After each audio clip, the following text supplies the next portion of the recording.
Under Argentina's new president, fuel is up 60%, and diaper prices have doubled. Here's a summary of the article. Over the past 2 weeks, the owner of a hip wine bar in Buenos Aires saw the price of beef soar 73%, while the zucchini he puts in salads rose 140%.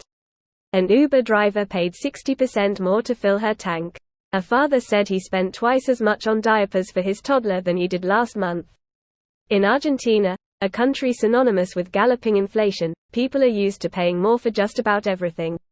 Under the country's new president, life is quickly becoming even more painful. When Javier Milei was elected president on November 19, the country was already suffering under the world's third highest rate of inflation, with prices up 160% from a year before. This post received a score of 6,600, with an upvote ratio of 82%.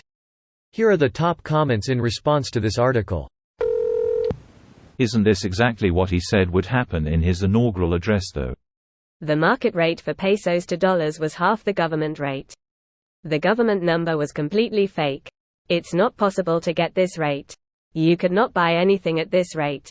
Adjusting the rate to match the market rate does not double the cost of anything, it just stops the illusion. They dropped fuel subsidies too, which is a great policy anyway. Let the market dictate fuel costs, especially when the country doesn't get enough foreign currency. I always wondered how I could get a taxi ride in Peru for less than the cost of fuel. What has Peru to do with the Argentinian president? Nothing. They're clearly just musing about fuel subsidies since they were brought up. Peru actually only subsidizes fuel on emergency cases, like the beginning of the Russian invasion of Ukraine, because it was getting too expensive and it was a temporary measure until the market recalibrated. I'd say the reason you get this impression is due to taxi prices being too expensive in the US, Europe rather than Peru being weirdly cheap. As for whether that is due to the taxists themselves or Uber, other apps charging too much is also worth considering, especially since I know the food delivery services are extremely expensive over there. Source: I'm Peruvian. Thank you for the detailed and thoughtful answer. Didn't he tell them this will happen? Yes. That's literally what any decently responsible outlet is saying in Argentina. For the most part it's next to impossible to get good coverage of Latin America from U.S. outlets. They have a smattering of full-time reporters that usually don't have a clue. They don't actually care. These type of news are what generate traffic, so these will continue to populate news sites.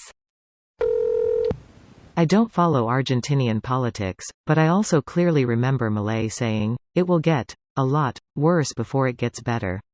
Damn, a politician laying out the truth. I sort of respect that. It's really bizarre here. People were cheering him when he told us that there's no money and that shit will become really tough. But that's the result of being lied to and our people progressively losing quality of life over time.